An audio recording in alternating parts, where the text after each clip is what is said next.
Rina Amiri and her family fled the chaos of Afghanistan when she was 4 years old. She grew up in San Francisco, but returned to her native country in 2002. Since then, she's played a variety of roles in the peace process, as well as advocating for women's rights in the war-torn country. Amiri is currently a senior regional advisor for the Open Society Institute. And at the gala, reporter Robin Hindery said Amiri is working to strengthen and advance the reforms of the past 5 years. Please join me in welcoming Rina Amiri.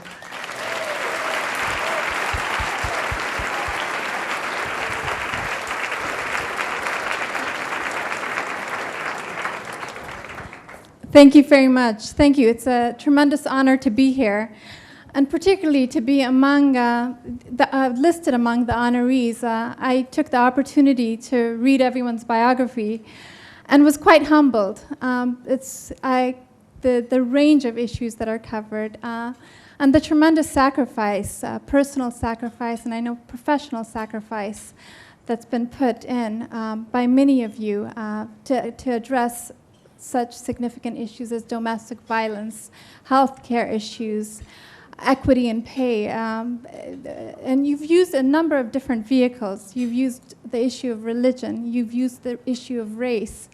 You've used your own identity in order to advance the issues that are often very much neglected, not only in the United States, but throughout the world. And it's something that I've come across when working with activists.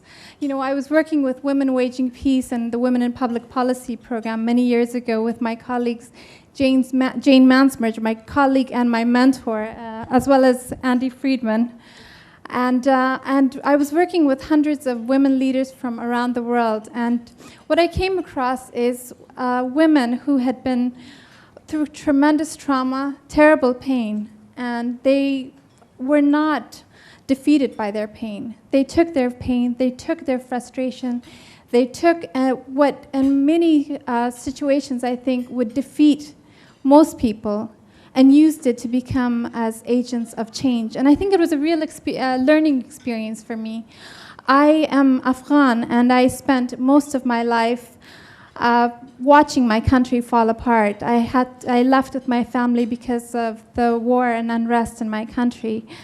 And I think hoped throughout my life that change would come.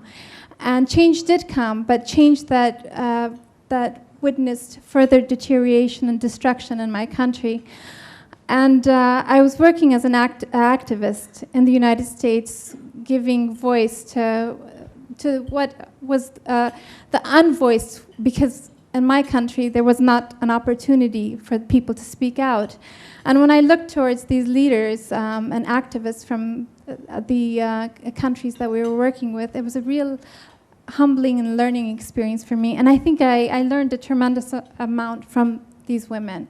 And when the opportunity came in September 2001, a tragedy that was transformed into an opportunity, a tremendously horrible event that I think there should be so much credit given to the United States and the international community to seize upon that moment and to create it as a moment of change for Afghanistan. I packed up my bags and I went back, not knowing quite what I was going to do, but knowing that this was the moment. I had been behind the pulpit in the United States, but now it was really the moment to go back and to see what I could do.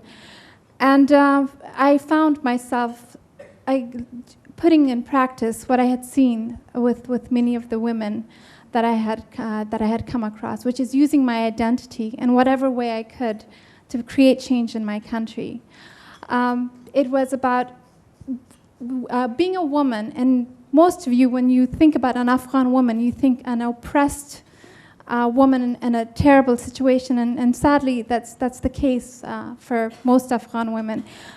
But it's also not just in Afghanistan, but throughout the world. And what I've learned over and over again, it's not a challenge to be overcome, which is what I grew up thinking what a woman meant.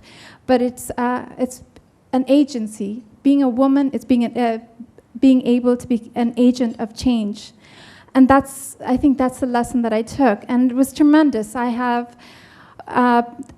feel I've defined my own role as a builder of bridges, and now I understand that I guess in a way is also a way of being a leader. But because I've always placed myself in the back and tried to build the peace and reconstruction process and let the voices from within emerge. And I've seen tremendous leadership among women who were trapped in their houses for 6 years, even longer, become vehicles of change themselves, and now they're political leaders.